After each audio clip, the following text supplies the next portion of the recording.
délivrance et joie. Cœur à cœur.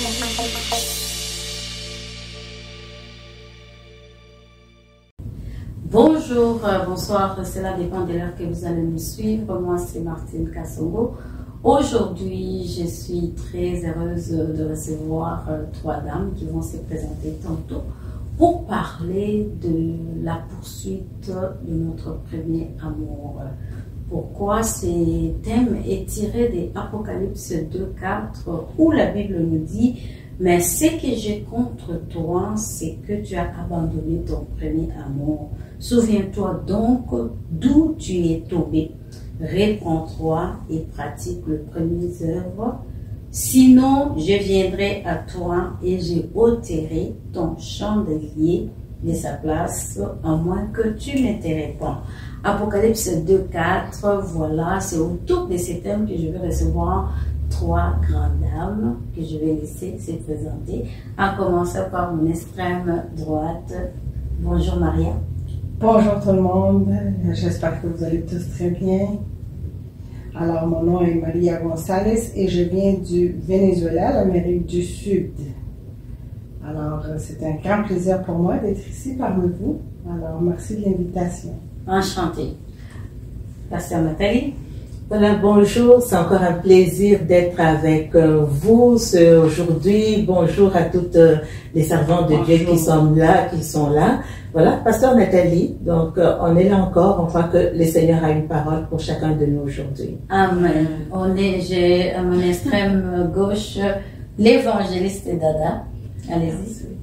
Bonjour tout le monde. Là où vous nous suivez chez vous, c'est l'évangéliste Dada. Nous sommes là et je suis encore dans la joie de venir sur ce plateau de cœur à cœur partager la parole de Dieu avec vous. Soyez bénis. Pour commencer, je retourne à Maria. Qu'entendez-vous par qu'est-ce que c'est que le premier amour, Maria? Bon, bien sûr que le premier amour, c'est la toute première connaissance. Quand tu connais le Seigneur et tu donnes ta vie au Seigneur, tu es amoureuse et tu tombes en grand amour avec le Seigneur. Et tu veux tout faire pour lui. C'est comme l'amour naturel qu'on a ici quand on rencontre notre conjoint ou quoi que ce soit. C'est vraiment ça, c'est l'amour. C'est l'amour. Et Pasteur Nathalie? C'est ça, je lisais un verset, merci Martine, je lisais un verset dans Marc 12, le verset 28 à 34. Donc ça, c'est un scribe qui vient devant le Seigneur Jésus, là lui demande quel est le plus grand de tous les commandements. Et là, Jésus lui dit, il cite deux versets qui sont également dans l'Ancien Testament. Il dit, écoute Israël, le Seigneur notre Dieu est l'unique Seigneur. Et il dit à ce scribe, tu aimeras ton Dieu de tout ton cœur, de toute ta force, de toute ton âme, de tout ton esprit, et tu aimeras ton prochain comme toi-même. Donc le premier amour, Dieu lui-même s'appelle, il dit Dieu est amour. Le premier amour c'est Dieu, mais cet amour, en fait, c'est un engagement. Parce que Dieu dit tu aimeras ton Dieu de tout ton cœur, toute ton âme, toute ta force, Donc c'est un engagement au niveau, c'est Dieu, mais au niveau de notre esprit, de notre âme, de notre corps, mais également cet amour se vérifie dans notre prochain. C'est pour ça que Dieu met les deux en parallèle. Tu aimeras Dieu, mais tu aimeras ton prochain. Donc c'est ça le premier amour, aimer Dieu et puis aimer son prochain comme soi-même. Évangéliste Dada. Merci beaucoup. En fait, pour enchérir à ce que Pasteur Nathalie et la servante de Dieu, Maria, vient de dire, c'est que Dieu, en fait, la caractéristique principale de Dieu, c'est l'amour. Et tout ce que nous vivons, tout ce dont nous bénéficions comme enfants de Dieu, découle de cet amour que Dieu a pour nous.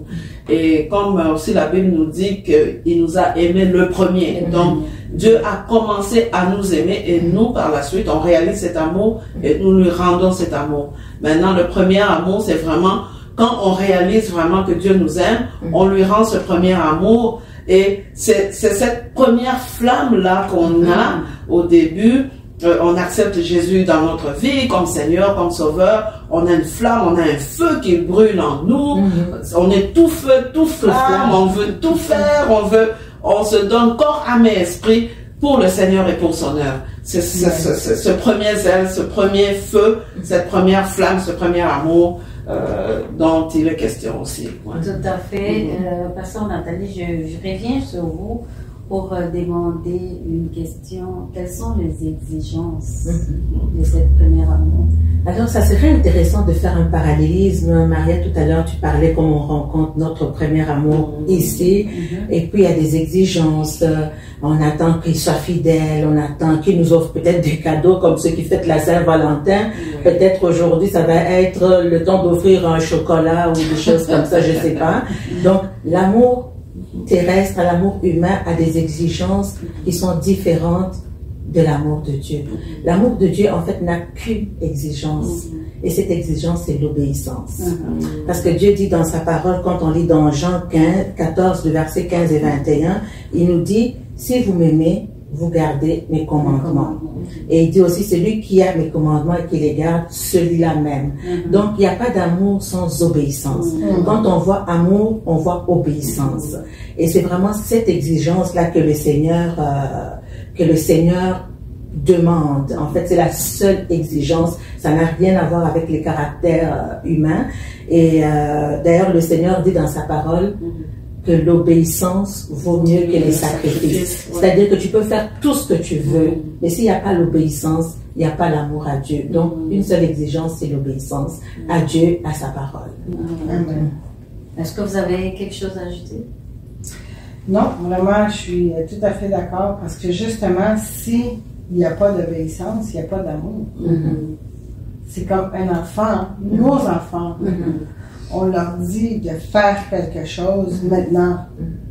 Et on s'attend à ce qu'ils le fassent parce qu'on s'attend à ce qu'ils soient obéissants en ce qu'on leur demande. Et s'ils le font une semaine plus tard, ils viennent de désobéir. Et même s'ils le font, c'est juste question de vraiment obéir à ce qu'on leur demande. C'est la même chose pour le Seigneur. Il s'attend à ce qu'on obéisse à ce qu'il nous demande. C'est ça. C'est une demande. Et puis ça peut être dans des circonstances très très difficiles où tu ne veux pas obéir, mais tu dois obéir. Exact. Voilà. Donc, évangéliste Dada, qu'est-ce qui peut nous pousser à perdre ou encore qu'est-ce qui réduit notre premier amour envers le Seigneur? Comme pasteur Nathalie venait de dire, c'est que l'amour qu'on a pour le Seigneur, ce premier amour a ses exigences. Ça demande l'obéissance, ça demande aussi la constance, c'est-à-dire garder la flamme du début jusqu'à la fin, telle qu'elle est. Garder l'obéissance jusqu'à la fin, tel qu'il est, tel qu'on a commencé au début. Mais maintenant, dans le parcours, dans la marche chrétienne, il y a beaucoup de choses qui arrivent. Hein? Donc, on peut citer par exemple les épreuves de la vie. Hein? Les épreuves arrivent, la vie chrétienne n'est pas sans épreuves. Moi, j'appelle ça les challenges de la marche avec Dieu. Donc, mais ce que nous devons faire, c'est vraiment de faire attention. Ça, on parlera des solutions après. Mais ce qui peut faire ce zèle peut diminuer, peut réduire et qu'on réduise ou on diminue notre obéissance envers Dieu ou notre amour même envers Dieu, ou qu'on questionne même notre relation avec Dieu dans la marche chrétienne, c'est ça. Donc, on peut voir les épreuves de la vie.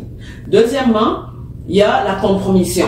Parce qu'il y a des gens qui se disent des chrétiens, mais qui compromettent parfois leur relation avec Dieu dans des choses du monde. Ça peut être des petites magouilles à gauche et à droite. Ça peut être de tolérer ou d'accepter ou de se compromettre dans des choses que la Bible n'accepte pas, que Dieu n'accepte pas. Et quand on reste dans ça, on s'entretient dans ces choses-là, c'est sûr que le premier amour, le premier zèle, la première flamme peut diminuer. Et aussi, ça peut arriver quand on a des soucis de la vie quotidienne, hein, ça peut arriver, le manque d'argent, je sais pas, la famille ne va pas bien, les enfants ne vont pas bien, les relations conjugales vont mal, et ça peut aussi amener les enfants de Dieu à réduire ou à devenir un peu plus froids.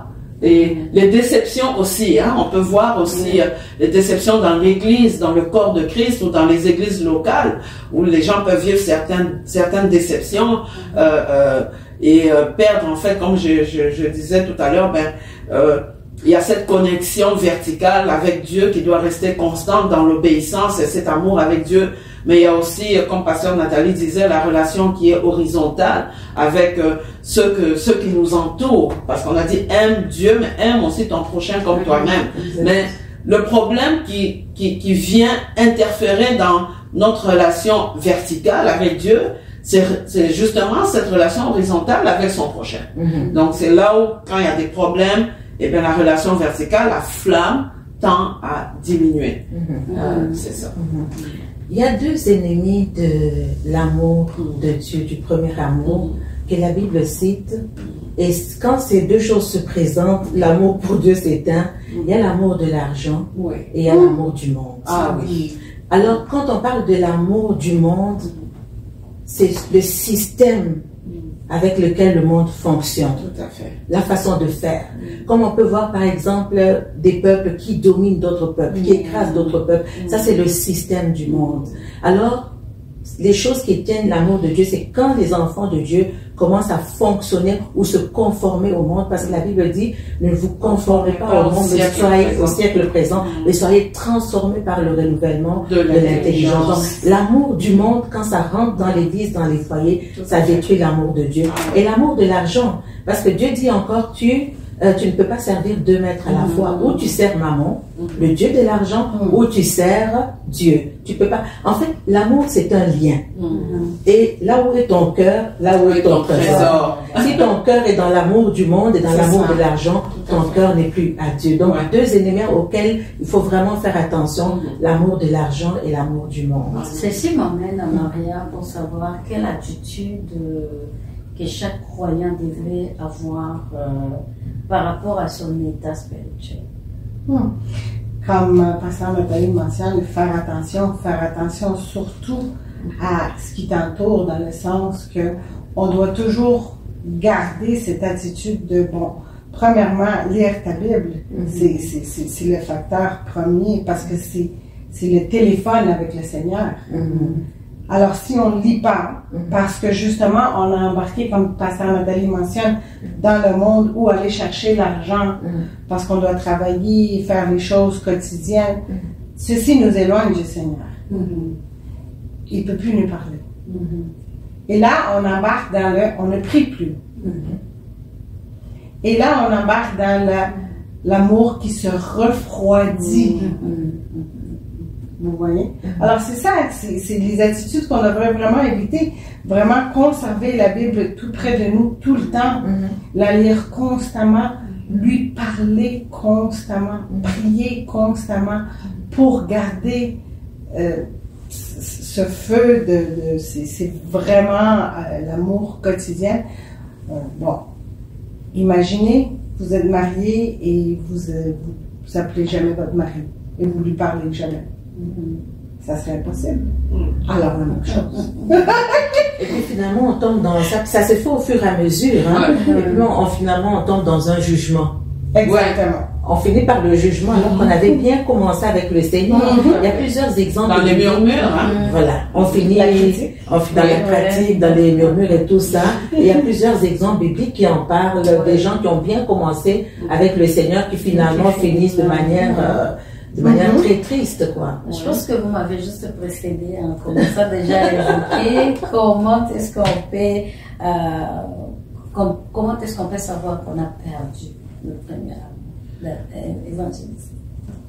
On peut savoir dans notre marche chrétienne qu'on a perdu le premier amour, le premier zèle, quand on voit que notre vie de prière est diminuée. C'est-à-dire, et l'intérêt pour les choses de Dieu diminue.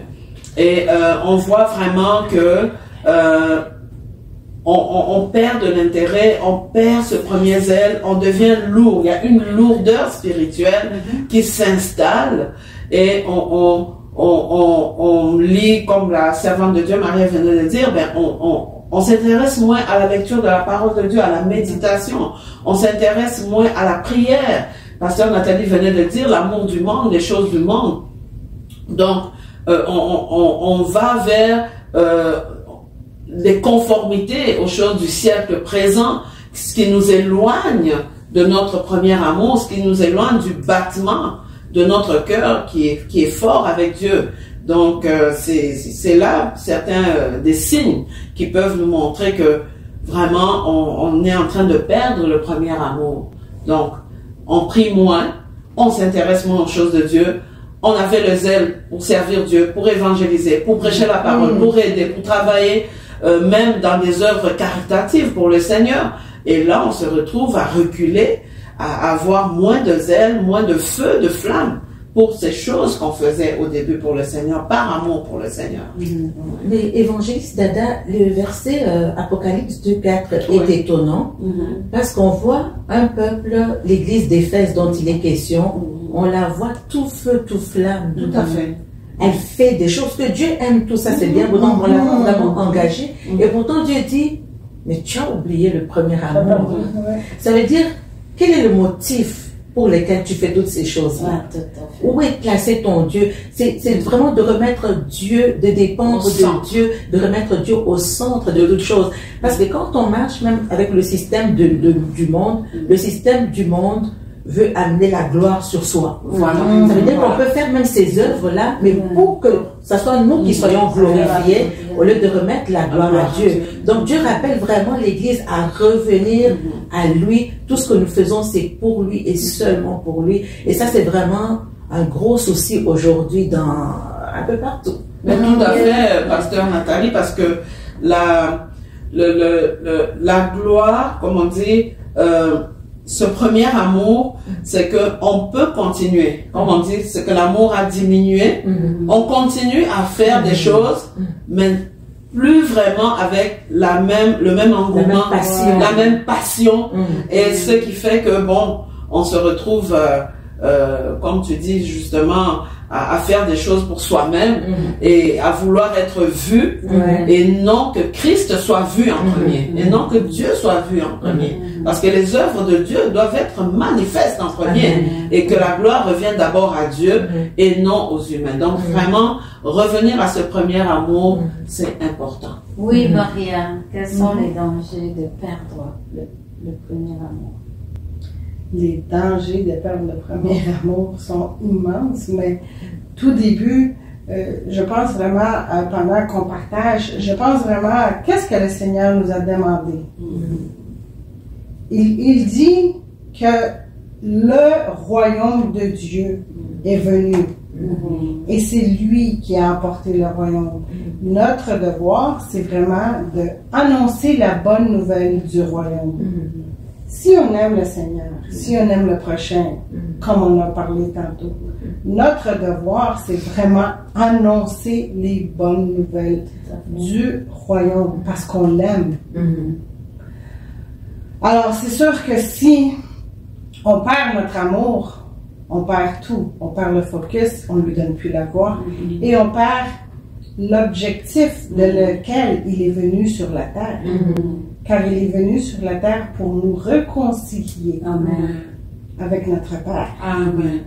Et nous, soyant des enfants de Dieu, notre devoir, c'est d'aimer notre prochain et de partager la bonne nouvelle du royaume.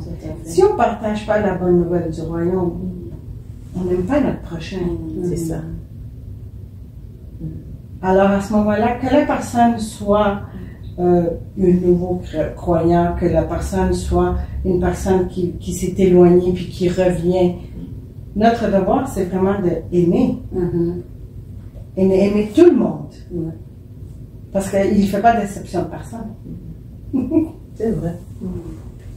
C'est vrai. Encore un danger? Ben, le danger, c'est un petit peu comme on disait tout à l'heure, le monde est un danger et l'argent est un danger, un sérieux danger. Et la routine est un danger aussi. comme on disait, peut-être qu'on commence à servir Dieu par routine, mais on n'a plus cette passion qu'on avait quand on a commencé à servir le Seigneur. Mais je crois que les plus grands dangers, c'est d'insérer le monde et d'avoir l'amour. L'argent n'est pas mauvais, hein. L'argent est notre serviteur. Mais si on fait maintenant de l'argent notre maître, on commence à courir, parce qu'il faut le dire, il y a aujourd'hui beaucoup de gens qui servent le Seigneur pour leur ventre. Ils ne servent plus le Seigneur par vocation ou par mission, ou par passion, mais ils le font pour des motifs d'argent. Et je pense que ça, c'est des gros dangers. Deux ennemis vraiment du premier amour, c'est ça. Et l'ennemi fait tout pour nous voler ce premier amour-là. Il travaille avec acharnement. Alors, les gens servent le Seigneur avec la pensée du monde, avec la mentalité. D'ailleurs, on n'a qu'à regarder autour de nous, tout ce qui se passe autour de nous. Et l'Église même, on a l'impression que parfois elle a perdu sa force et que le monde gagne parce que l'Église s'est refroidie sur ce qui était son mandat véritable, quoi. Dans ces contextes d'aujourd'hui, comment faire pour garder ou encore pour poursuivre ces premiers amours? Qui veut prendre la parole? Allez-y. Pour garder ce premier amour, cette première flamme, moi, nous venons ici de parler, Pasteur Nathalie a abordé l'affaire de l'amour du monde. Les gens sont dans le Seigneur et en même temps dans le monde. Un pied dedans, un pied. Moi, je pense qu'à la base, c'est important de revenir en soi-même. Nous voyons que l'enfant prodigue, c'est l'exercice qu'il a fait. Quand il s'est rendu compte qu'il avait perdu le premier amour. Il s'est rendu compte qu'il est descendu tellement bas, alors qu'il avait l'identité. Il avait l'identité, il était le fils de son père. La relation est restée, mais l'amour a beaucoup refroidi. Alors, on parlait de l'une des conséquences tantôt, c'est aussi ça. Et même le Seigneur le dit dans le même passage de référence, que j'ôterai ton chandelier de toi. Ça, c'est une conséquence très grave qui doit nous amener vraiment à garder cette flamme, revenir en soi-même, faire une réflexion, une introspection avec le Seigneur, le Saint-Esprit, que le Saint-Esprit révèle où on est tombé. Parce que parfois, ça peut être subtil. Parfois, on peut même pas s'en rendre compte. Et on est déjà on est déjà loin de Dieu. Notre cœur est loin de Dieu. Notre cœur s'éloigne de Dieu. Mais comme le Fils prodigue, que le Saint-Esprit révèle, qui travaille et qui révèle où on est tombé. Où est la faille, en fait? Qu'est-ce qui a fait que l'amour, le zèle a diminué? Et à partir de ce moment, c'est d'identifier les choses et de prendre la décision ferme de revenir à cette première flamme, de revenir à ce premier zèle, à cette première passion et de faire attention à l'amour du monde, l'amour de l'argent, aux compromissions, de faire attention. On peut paraître pour des gens passés d'actes, comme on dit, dans le monde, vous êtes de la vieille époque, vous êtes pas dans ce monde, on dirait vous êtes irréaliste. Ça arrive, les gens nous prennent pour des gens, bon, voilà, donc, mais on a fait un choix, on a fait dès le départ un choix de suivre le Seigneur et de marcher avec le Seigneur, revenir comme le Fils prodigue. Il s'est rendu compte que, mon Dieu, je suis tellement loin, je commence à manger même la nourriture des porcs, ça c'est grave ça. Alors il s'est dit en lui-même, il dit, non. Même les serviteurs chez mon père, là, ils sont mieux traités. Non, moi je vais retourner. Et vraiment, c'est de retourner, c'est de revenir au premier amour, c'est de revenir à la source du premier amour, qui est Dieu. Il est revenu à la source. Je vous passe la parole, Maria. Oui, tout à fait. Je suis d'accord avec l'évangéliste Dada, ce qu'elle vient de nous dire, justement. Il faut garder notre premier amour avec le Seigneur. Il faut et vraiment se concentrer de voir, OK, il faut se auto-examiner à nous-mêmes. Et de se dire, est-ce que je suis en train de faire ce que je fais? Est-ce que je sers le Seigneur par amour et obéissance, ou est-ce que je sers le Seigneur pour bonne conscience? Alors, c'est ça vraiment. C'est important. Oui, Parce que justement, le monde nous enseigne à servir le Seigneur pour bonne conscience. Et le monde nous enseigne d'aller à l'église pour te donner bonne conscience. Mais est-ce que tu aimes ton Seigneur avec tout ton cœur, toute ton âme, toute ta pensée? Est-ce que tu aimes ton prochain comme toi-même? Alors c'est de revenir à ça. C'est de voir et se auto-analyser et de voir vraiment pour justement poursuivre cet amour. Pour développer encore, parce que c'est facile de s'éloigner, c'est facile de refroidir, c'est facile de se condamner. Mais la parole nous dit le contraire. La parole nous dit qu'il n'y a aucune condamnation pour ceux qui sont en Jésus. Amen, amen. Alors, on doit vraiment je suis... Exact. Alors, reviens vers ton Père, comme disait l'évangélisateur, reviens vers ton Père. Et vraiment concentre-toi là-dessus et aime les autres comme toi-même, parce que ici au Canada, on sait, il fait froid. Et tu as une soeur, un frère, quelqu'un qui a besoin de le faire, va le chercher pour qu'il aille à l'église. Oh non, c'est trop loin, je veux pas, je vais arriver en retard, je dois me lever plus tôt. Fais l'effort. Aime ton prochain comme toi-même. Sœur Nathalie. Je pense que ça prend une bonne connaissance de ce Dieu d'amour. Amen. Parce que comment l'aimer si on ne le connaît pas? La vie éternelle, c'est de connaître Dieu, et c'est lui qui l'a envoyé, à savoir Jésus-Christ. Amen. Et on sait que Jésus, c'est comme Jean 3,16 nous le dit, que Dieu a tant aimé le monde qu'il a donné. Donc on sait que Jésus, c'est l'offrande d'amour de Dieu à l'humanité tout entière. Et quand on voit le prix de cette offrande-là, le prix de ce sacrifice, l'amour c'est le sacrifice.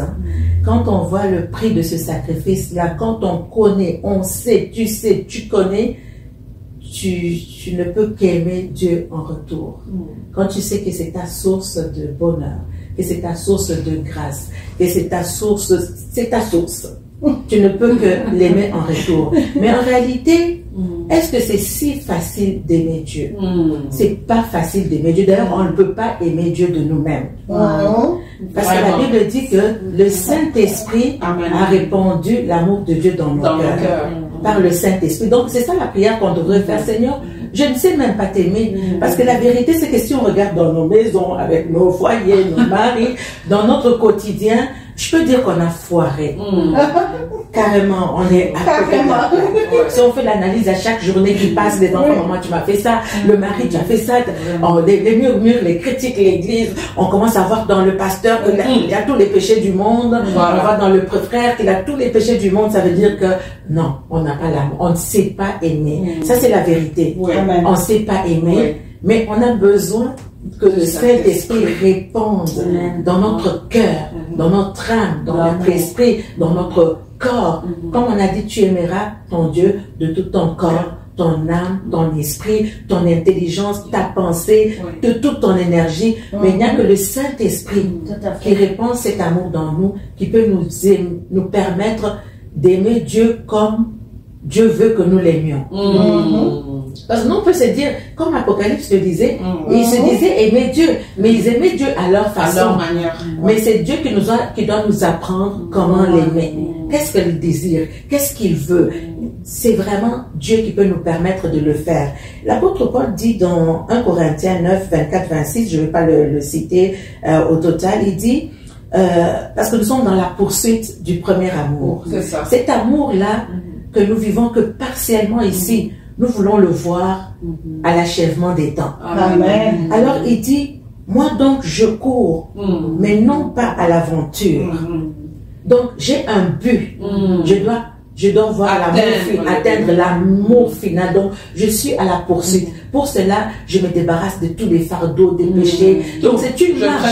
Je traite durement mon corps. Donc c'est un engagement. L'engagement du corps.